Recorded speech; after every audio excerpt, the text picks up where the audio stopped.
Hey, this is Leo for Actualize.org, and in this video, what I want to talk about is the differences of doing personal development, doing it professionally, and doing it kind of as a layman personally. So what is this distinction? Well, the distinction is this. When I was starting off, it was really clear to me that when I was doing personal development, I had some doubts. So I went out and I bought one of those Tony Robbins CDs, and don't get me wrong, I love Tony Robbins. I don't want to bash him or anything or say anything bad, but one of the things that immediately came to mind for me, one of the objections was, well, sure, he can get the results because he's doing this professionally, whereas I'm the layman, I'm just going to buy one of these CDs or I'm going to read one of his books, and how can I expect to get the same kind of results as he's getting, right? So that was kind of an objection that I had when I was starting this whole thing off, because I said, well, I'm not a professional personal development guy. I'm not out there running seminars, and I'm not out there coaching people, and I'm not out there teaching people, and I'm not getting paid for doing this stuff. Because I think there is a difference, and it's important to recognize that there is a difference between when a professional gets results and when a layman gets results.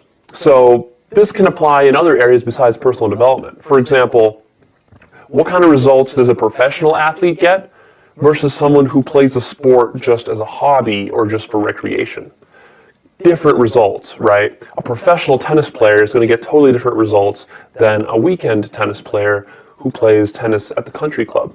Same thing goes for golf. You know, what is Tiger Woods able to get?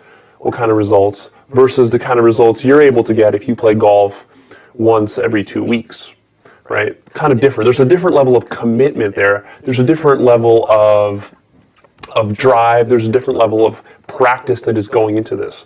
And I think the same applies with not only sports, but also applies with pretty much anything in life where you're a professional. That's one of the perks of being a professional, is that when you're choosing what you want to be professional in, is that you can choose something that will also give you other payoffs besides just money, right? One of the nice things about being a professional athlete is that then you are athletic and you get a nice body, you get nice energy, you get these kinds of things.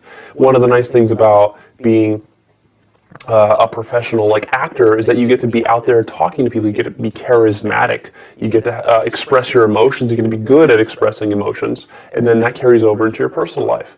And I think one of the benefits of being someone like Tony Robbins or myself who's entering into this field is that you get to study personal development, and that you get to get a professional level of result rather than a layman level of result. But I don't want that to discourage you, because the reason I got on this topic is that I was really thinking about, you know, what can a layman expect to get from this stuff versus someone, a professional like myself, who does this for a living. And I think the difference is that, yeah, you have to understand that when someone like Tony Robbins is getting amazing results in his life, the reason he's getting those is because he's fully invested in this thing. And the scope of what he's doing is much larger than just taking a single book and reading it.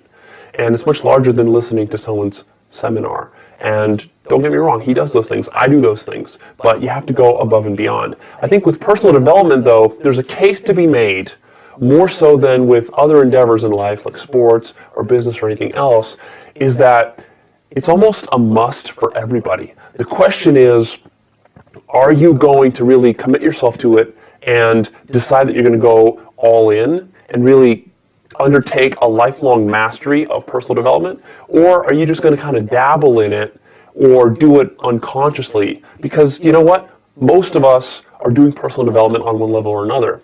The only difference here is right now, if you're watching these videos or if you're reading books, stuff like that, we're calling it out, right? We're bringing conscious attention to it, and we're putting words to the stuff that's happening anyways. Because if you take any person anywhere that doesn't even know what personal development is, has never heard of it, they're still undergoing growth, and they're still learning things about themselves. It's just that that process, when it's made conscious, it can be a lot more effective, and it can be ruthlessly effective, and it can give you some amazing results. And when you're struggling through it on your own, and you've got nobody who's kind of helping you along or giving you advice, and you've got no one to bounce ideas off of, you don't have a book to read that will give you some helpful hints and tell you where you shouldn't go, the directions you shouldn't go, and tell you the good directions to go and gives you various techniques.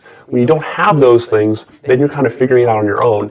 And that's almost like if I wanted to become an engineer, or if I wanted to master any other profession, right? If I wanted to become an engineer and I had to figure out everything from scratch without building or tapping into the vast amount of wisdom that has already been accumulated by humanity in the field of engineering over the last couple thousand years, then it's going to be a big uphill battle, right? It's going to be hard to create an engineer from scratch, so to speak, where if I don't study textbooks on physics and mechanics and mathematics and all this stuff and engineering ideas, then it's going to be very hard to develop yourself as quickly and as efficiently as you would if you go to school for that kind of thing, which is why school is so great. With personal development, though, here's the thing. It's different than other things, because I'm not going to sit here and make the case that you should become an engineer if engineering is not your thing, nor should you become a professional athlete if being a professional athlete is not your thing. And of course, I'm not going to say that you should be trying to be running seminars and coaching people. If that's not your thing, don't go that route, because there's a lot of specific training and practice that you have to develop in order to be an effective coach, in order to be an effective seminar leader, an effective writer, blogger, whatever. So that's not your goal for sure. But what I am encouraging you to do here is, I guess, to take a higher option with more commitment than what I see some people doing with personal development. Some people with personal development, what they do, most people, is they'll read a book once in a while, maybe they'll buy a CD course, and they'll try to fix one little problem here, one little problem there. And that's okay, that's better than not doing nothing. But what I think you need to really do if you're going to get into personal development, even if you don't do it professionally, is you still got to commit to learning what personal development is and learning the principles and really becoming a student, a lifelong student of this stuff. So what does that practically mean?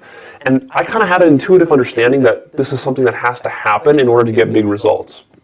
Because when I got started, I knew that reading one book was not going to be enough. In fact, when I first picked up a Tony Robbins book, or it was actually Wallace Wattles' The Science of Getting Rich. When I first picked that up, that was my first self-help book, and that just kind of opened my eyes to some of the possibilities of improving my health, and improving my business, and improving my abundance, and improving my finances. What I saw there was that this was not going to be fixed by one book, that I would have to really commit, and that I would have to start studying this stuff. And at that point, I wasn't planning to do this professionally at all. I got into that idea many, many years later.